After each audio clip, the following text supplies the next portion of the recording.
Today I'm making something really local and really regional, and that is a Norfolk dumpling. This is quite a historical recipe, and years ago they would have served it up in the Norfolk pubs. This was actually inspired by the late great Keith Floyd. If you're not familiar with Keith Floyd, he was a wonderful British cook. He used to go absolutely anywhere, and he used to make these cookery specials. He was quite eccentric, but he was just so charismatic.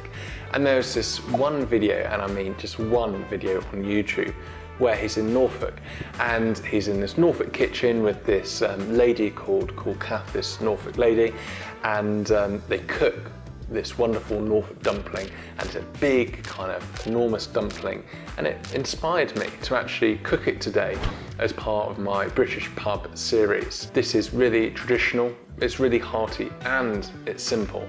Without further ado, let's jump straight into the video and I'll show you how I make my wonderful Norfolk dumpling.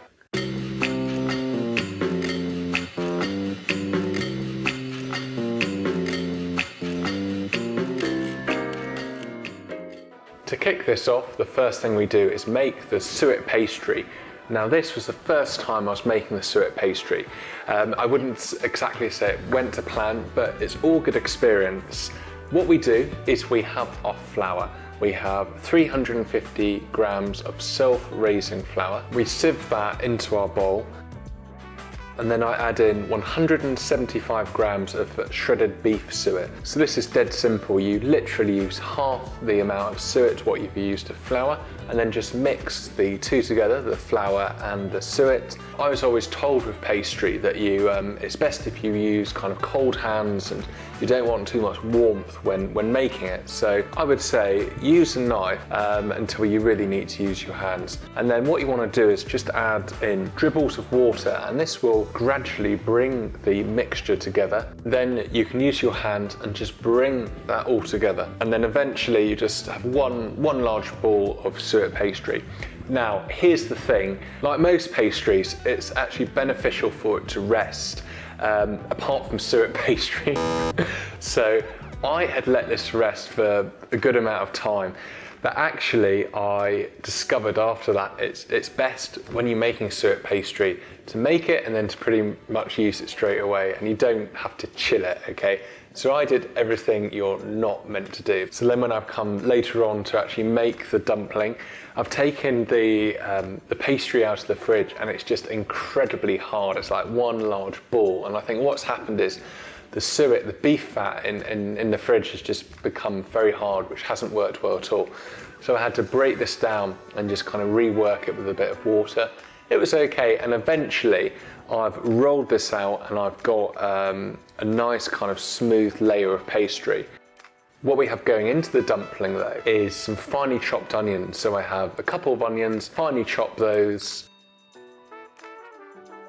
I have some bacon. This is thick back cured bacon. This is something that Norfolk as a county was known for in its day, really good quality smoked bacon. And this I've got from my local butcher, and the quality is fantastic. It's really thick, it's got a nice amount of fat on there, and it's been smoked really nicely. Also, you want to use some braising steak or some kind of stewing beef, something like that. Now I take some plain flour and really generously season this with salt and pepper. Mix that beef in the seasoned flour, and there you're kind of ready to go. You've got your onion, bacon and beef. I've rolled out this pastry, and this is quite tricky, but I kind of just lift this up and put it into my pudding basin. I can use my hands just to gently mold this around the pudding basin, around the mold. You can use some water if you want, if you just want to reinforce the very bottom a little bit, is a good idea. And any gaps or crevices, you can just use a little bit more pastry. Once you have all of that really nicely sealed and the pastry is there, you can start adding in your filling. You can mix this up any way you want, and I think the traditional Norfolk dumpling, the way that Keith Floyd did it with his Norfolk friend, was bacon and onion. I wanted to make this a little bit more exciting, so I've used some beef as well. I've gone in first with the onion, and I've seasoned that with salt and pepper, and then I've put in bacon and then the beef, and I've just alternated that. Alternate it right until the top and really pack it down.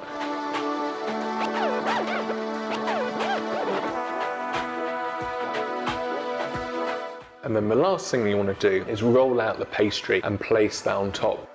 You see now the suet is kind of warmed up a little bit. It's a little bit more malleable, so it's far easier to handle. Learn from my mistake, don't put suet pastry in the fridge. To cook this, we're going to put it in a pan and we're going to steam it. We're going to steam it for about an hour and a half or so. I've got a bit of water in the pan, I've got a metal ring here, and we can just place it on the bottom and literally just place the Norfolk dumpling on top, put the lid on and leave it alone. Keep an eye on the water just to make sure it doesn't dry out.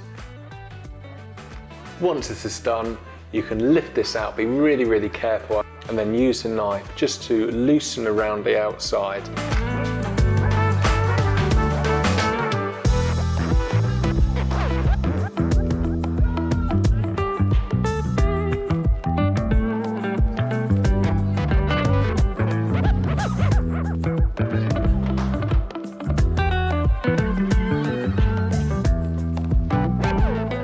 There we have a really interesting Norfolk dumpling recipe.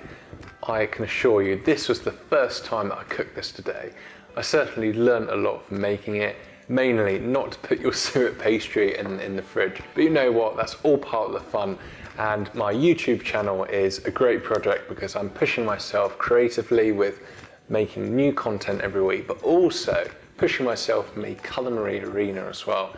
And I think there is so much to learn, and mistakes are good because you know, you can learn from them, and I'm never going to make that mistake again. But the main thing is I have my finished result of a lovely Norfolk dumpling. This is really unusual. I doubt anybody's really ever seen anything like this before. There's only one other recipe on YouTube from Floyd. So I hope you've enjoyed watching it, and if you have enjoyed it, please hit that like button. If you're new to my channel, why not hit that subscribe button for new exciting content I'm releasing every week. And until next time, fellow foodies, happy cooking.